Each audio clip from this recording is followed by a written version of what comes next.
而家好多都市嘅朋友咧就面對腰骨痛啦、坐骨神經痛嘅問題，咁咧痛到咧就拉到你隻腳嗰度㗎。咁原來咧個成因咧就係因為我哋呢度後邊咧依有幾節嘅脊椎骨咧就係窄咗。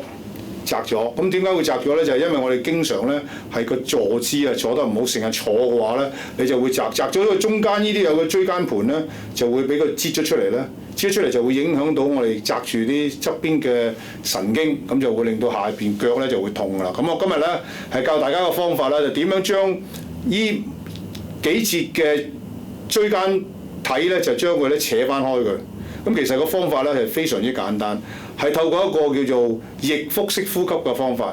咁逆腹式呼吸咧就係吸一啖好深嘅氣。咁如果吸一啖好深嘅氣咧，我哋就會用個口嚟吸會方便啲啦。一吸落去咧個肚咧就會收入去嘅，就唔係脹出嚟。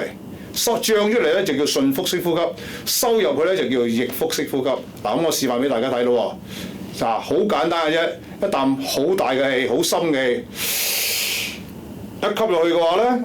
咁我哋個肚咧就會收入去，收入去嘅話咧，你就會不其然咧就會後呢啖氣咧就會上咗我哋嘅橫膈膜，將我哋嘅胸咧就提升嘅。嗱，我再示範一次俾大家睇。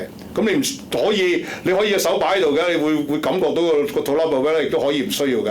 嗱，大家睇到我個骨架咧向上升，就千祈唔好將我自己膊頭向上升喎。嗱，再做一次。好啦，吸咗呢啖氣之後咧，我哋盡量將呢啖氣咧就 hold 住佢。與此同時咧，我會感覺到背脊呢度咧嗰啲肌肉咧就會拉住嘅，就係要你有呢個感覺。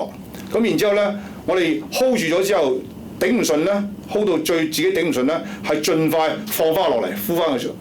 然之後再嚟一次。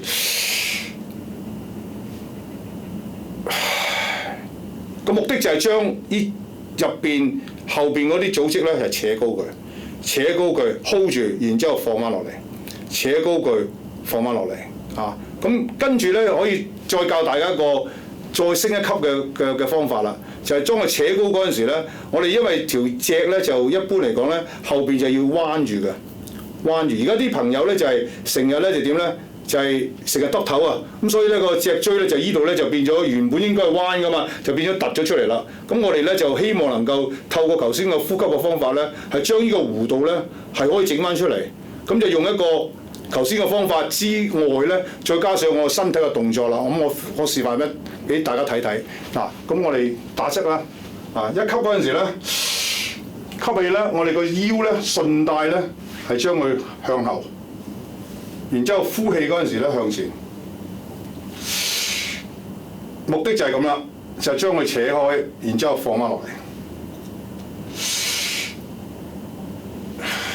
咁如果你咁鍛鍊嘅話咧，每一日鍛鍊10分鐘夠㗎啦，唔需要多㗎，因為肌肉咧如果鍛鍊得太多嘅話咧，反而令到肌肉有勞損。